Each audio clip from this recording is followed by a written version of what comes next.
श्रीरामपूर पतसंस्था बँका या नागरिकांच्या आर्थिक सुविधा तसेच बचतीसाठी निर्माण केले जातात. मात्र नुकत्याच श्रीरामपूर शहरातील एका पतसंस्था तालुका पतसंस्था फेडरेशनच्या वतीने कार्यक्षम पतसंस्था म्हणून पुरस्कार जाहीर झाला व मिळाला सुद्धा. परंतु त्याच पतसंस्थेत ठेवीदारांना कर्ज प्रकरण मंजूर असतानाही व खातेदार यांची अडवणूक करून त्यांना मानसिक त्रास देण्याचे काम पतसंस्थेतील मॅनेजर पदावर कार्यरत असलेल्या महिला पदाधिकारीकडून केल्याने खातेदारांमध्ये संतापाची लाट उसळली आहे. या सर्व प्रकरणाची चौकशी संदर्भात खातेदार यांनी तक्रार अर्ज या ठिकाणी असलेल्या महिला अधिकारी मॅनेजर यांच्याकडे दिला असता धक्कादायक प्रकार खातेदाराच्या मोबाईलमधून समोर आला आहे. लोन दिले ना, तुम इसके ऊपर कुछ भी नहीं कर सकते, ये एक्सेप्ट भी नहीं कर सकते. मतलब कोई अगर तुम्हारे पास में एप्लीकेशन आ रहा, कोई क्यूरी का दे सकते ना मैडम, तुमने कम से कम तुम्हारे में जमा करे, इसका उसी भी नहीं दे सकते. ना कल अब 11 बजे. अरे वो हमारे को सही लो, सिग्नेचर लो, वो बात नहीं है, वो बात नहीं है, सब क्लियर वो बात काम मेरा है नहीं. मिली थी भी नहीं कुछ एप्लीकेशन, कुछ नहीं. चेयरमैन क्यों बोला? बोले ले मुझे वैसे. किसने बोला? चेयरमैन. कौन चेयरमैन का नाम बोलो? जमीर भाई. जमीर भाई तुम्हारे को ऐसा बोलेला है कि पद संस्था के रिलेटेड कोई भी कभी क्यूरी आई, कोई भी तकरार कर रहा तो जमीर भाई तुम्हारे लेने का नहीं, हम रहेंगे तो लेने का, हम रहेंगे तो लेने का, वरना बंदों ने हमारे को ढूंढते फिरने का. फिरने का ढूंढते. उनका टाइमिंग है जब कितना टाइमिंग है उनका? सुबह रहते हो 11 बजे. 11 बजे से लेके कब तक? 1-1.5 घंटा. 1-1.5 घंटा. वो टाइम में समझो दिन भर पद संस्था के टाइमिंग के अंदर अगर बंदा उसके टाइम से आ रहा तो उसने चेयरमैन को ढूंढते फिरने का. तुम यहाँ पे फिरने का भी तुमको इतनी जरूरत है, तुम अभी ये कर तुम यहाँ पे मैनेजर है, मैनेजर के राइट की तरफ से तुम यहाँ पे कोई नोटिस भी एक्सेप्ट नहीं कर सकते. मतलब अगर तुम्हारे बैंक से मसला है ना, इतनी बात करो.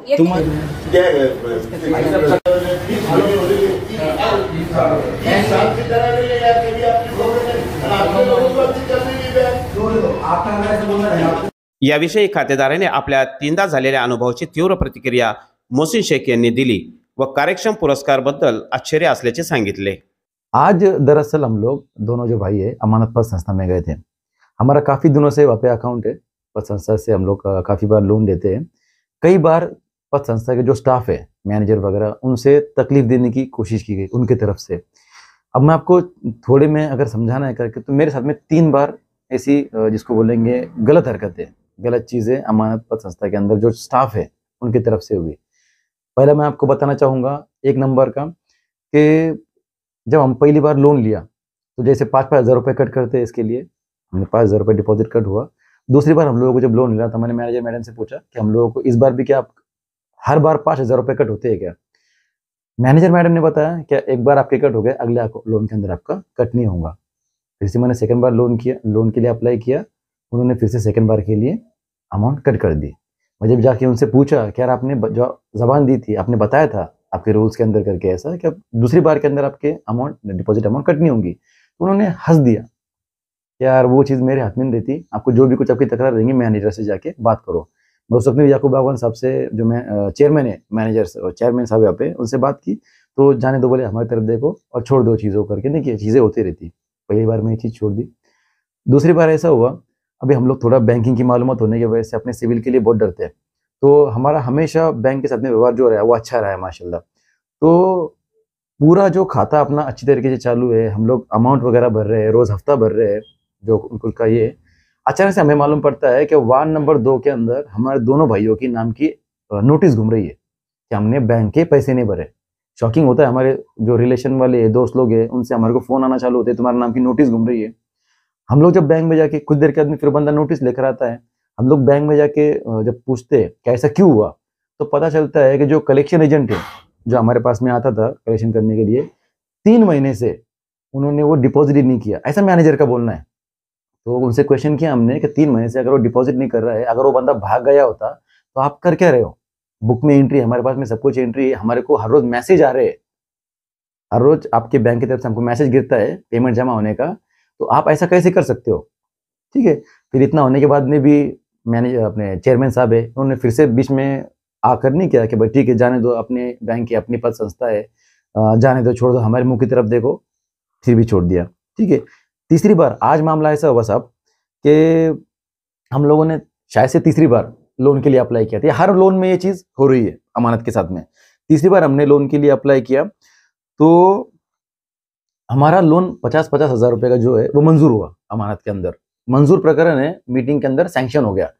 अब प्रकरण सैंक्शन होने के बाद में जो 2 जामीनदार है, वो जामीनदार के अंदर से कुछ हो सकता है, कुछ उनको क्यूरी लगी होंगी, क्या हुआ होगा। हमने जाके उनसे कांटेक्ट किया, बात करने की कोशिश की, तो उन्होंने बताया कि आपका जो एक जामीनदार है वो किसी और व्यक्ति को जामीन था और उसने पैसे नहीं भरा। ठीक है, कोई दिक्कत नहीं। हमने उनसे पूछा कि और किसके क्या ऑप्शन है, उन्होंने बोले कि कोई और दूसरा एक जो जामीनदार रहेगा वो उसकी जगह पे दो। ये चीज को लेके काफी दिनों से, तकरीबन 2-3 महीने का टाइम पीरियड निकला। इतनी चीज होने के अंदर हमारे को एक्सपेक्टेड था कि बहुत जल्दी हो जाएगा। तो आखिर में तंग आकर मैं उनके पास में एक लेटर लेके गया, क्या आपका जो कुछ बोलना है, मैनेजर मैडम का जो कुछ बोलना है, आपका कुछ भी हो, आपके जो भी रूल्स और रेगुलेशन हो, हमारे को सिर्फ आप लिख के दो। मैनेजर मैडम का जो एक स्टेटमेंट था, शॉकिंग स्टेटमेंट, कि हमारे बैंक के जो चेयरमैन है उन्होंने मना किया है किसी भी प्रकार की तकरार लेने के लिए। मतलब अभी शायद से जमीर बागवान साहब जो है करके उनका नाम लिया उन्होंने बार बार, क्या उन्होंने मना किया है किसी भी तरीके की तकरार लेने से।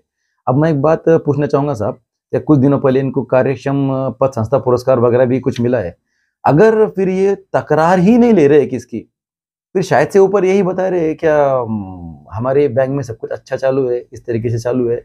अगर आप लोग कस्टमर्स की, आपके खाता धारक जो है, इनकी आप तकरार नहीं लेने वाले हो, मेरे साथ में ऐसा हुआ तो हो सकता है कि कई सारे और जो लोग हैं इनके साथ में भी ऐसा ही हो रहा होगा। तो ये सारा जो मामला है आज मेरे साथ में हुआ, तो फिर उसके बाद में मैंने उनको लेटर दिया, उसके ऊपर ये ओसी लेने के लिए तकरीबन मुझे 1 घंटा बहस करना पड़ी उनके लिए।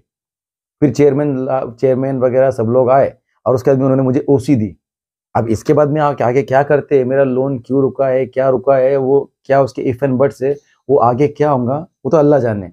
पर एक एप्लीकेशन सबमिट करने के लिए मुझे 1 घंटा वहाँ पे झगड़ा करना पड़ा। तो ये है फिलहाल में अमानत बैंक की कंडीशन, पद संस्था कंडीशन। बहुत सारे पुरस्कार मिल रहे होंगे अल्हम्दुलिल्लाह, पर ये खातेधारक बोल के मेरी ये तकलीफ हुई जो मैं आपके साथ में शेअर करा। या पतसंस्थेत मॅनेजर आणि चेअरमन यांच्याकडून घटनाबाह्य आणि मनमानी केली जात असल्याने तथा नियमात नसलेले रोज एक नवीन नियम काढून कर्जदार खातेदारांना वेटीस धरले जात आहे, असा सवाल मोहसिन शेख यांनी केले असून आता ठेवीदारांनी या संदर्भात कोणाकडे दाद मागायची, पतसंस्थेतील कारभार नेमकी संचालक मंडळ चालवतो की मॅनेजर, हा प्रश्न निर्माण झाला आहे। या संदर्भात दुय्यम निबंधक अधिकारी यांनी शहरातील सर्वच पतसंस्थेकडून होणाऱ्या खातेदारांची पिळवणूक, अडवणूक तसेच मानसिक आर्थिक त्रासाची चौकशी करून कठोर कारवाई करावी, अशी मागणी सर्वसामान्य ठेवीदार वर्गातून केली जात आहे। तिरंगा न्यूज साठी असलम बिन सादसह इम्रान शेख, श्रीरामपूर।